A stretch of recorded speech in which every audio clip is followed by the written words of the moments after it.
Pemirsa, dua pelaku penembakan anggota polisi di Poso ternyata adalah DPO jaringan teroris Poso. Keduanya ditembak petugas saat melarikan diri.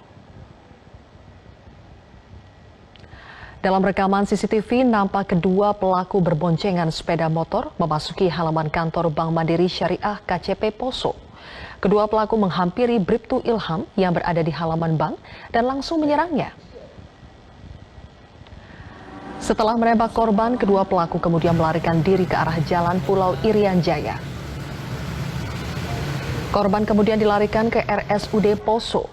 Inafis Polres Poso kemudian melakukan olah TKP dan menemukan 4 selongsong amunisi, 1 amunisi aktif, serta 1 pucuk pistol rakitan. Kedua pelaku berhasil dikejar dan terpaksa ditembak mati karena melawan. Keduanya adalah DPO jaringan teroris Poso.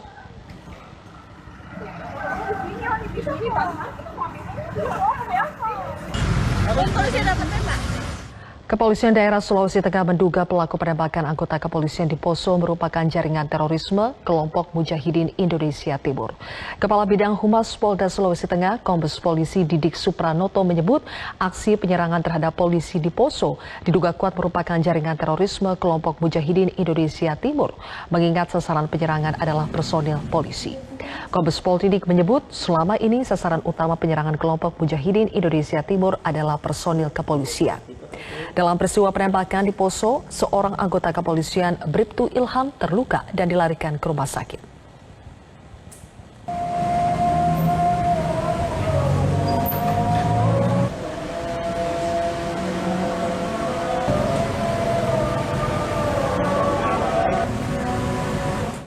Seorang polisi yang bertugas menjaga sebuah kantor bank di Poso dilarikan ke rumah sakit setelah ditembak orang tak dikenal.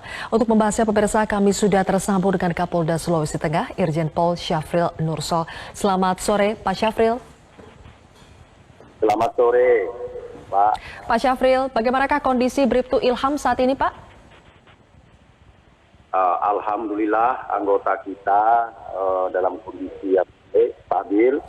Sekarang sedang saya geser ke Palu untuk mendapatkan perawatan yang lebih intensif. Mudah-mudahan yang bersangkutan bisa kita. Oke, Pak, lalu bagaimana dengan jenazah dua pelaku? Apakah masih di rumah sakit atau sudah dimakamkan?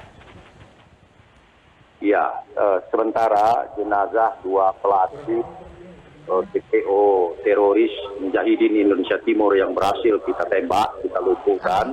Sekarang sedang kita dorong atau kita kirim ke Palu untuk dilakukan otopsi. Akan dibawa ke Palu ya, Pak? Otopsi pada yang bersangkutan, ya. Oke.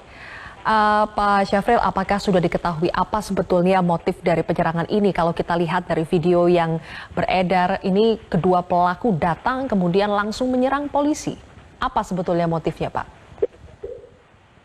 Kalau kita lihat kejadiannya itu bahwa mereka memang sudah merencanakan untuk menyerang polisi, terutama ingin mengambil senjata. Jadi kalau kita lihat kejadian tadi itu, pada pukul 9 pagi, di mana kota kita ini akan melaksanakan tugas menjaga Bank Mandiri Syariah. Kemudian sebelum anggota kita ini datang, bersangkutan itu sudah lebih dulu datang. Tapi ternyata anggota ini berada di sana. Wah. Nah, kemudian di jalan berpapasan dengan anggota kita, jaga ini. Kemudian dibuntuti dari belakang, masuk ke dalam bank saya. Kemudian melakukan perampasan yang dipegang oleh anggota kita. Namun anggota kita ini bertahan, tidak menyerahkan. Jadi perkelahian di halaman bank. Oke. Jadi diduga juga ada motif perampasan motor ya, Pak? Ya.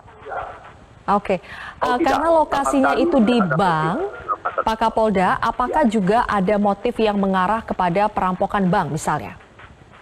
Oh tidak sama sekali. Jadi kalau mereka merampok di bank, sama kita bertemu dengan mereka sudah masuk. Tapi tidak, mereka pergi dulu. Kemudian setelah polisi datang dan langsung merebut senjata yang dipegang oleh anggota polisi yang memang akan jaga di bank itu. Tarik menarik di situ, mana anggota tahan, kemudian tembak. Anggota kita tembak, ada di sebelah kanan. Nah, Bersamaan dengan itu, kebetulan ada kota kita juga sedang lewat. Nah, melihat kejadian itu, lantas akan datang ke TKP, kemudian mengambil tindakan dengan menembak pelakunya. Nah, kemudian pelaku ini kemudian melarikan diri dengan menggunakan sepeda motor. Sementara senjatanya tertinggal di situ, senjata jenis FN. Nah, kemudian dilakukan angkutan, disisir, cari gitu, kemudian berhasil menemukan kedua-dua sudah berada di sebuah lokasi tersebut. Baik, Pak Kapolda, terkait identitas dua pelaku ini, mereka disebut berasal dari jaringan teroris kelompok Indonesia Mujahidin Timur, Pak ya. Sudah berapa lama dua orang ini berstatus sebagai DPO, Pak? Ya, sebenarnya mereka ini bukanlah pelaku yang mereka memang sudah menjadi daftar pencarian orang DPO teroris jaringan Mujahidin Indonesia Timur yang bergabung dengan kelompoknya Ahli Tora. Itu sudah kita tetapkan sebagai DPO.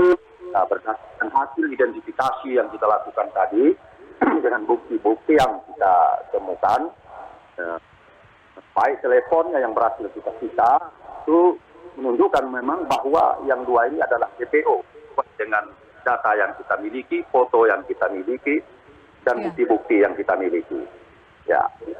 Oke, terakhir Pak Kapolda, masih ada berapa lagi DPO yang terkait dengan dua pelaku ini atau yang termasuk dalam jaringan Mujahidin Indonesia Timur?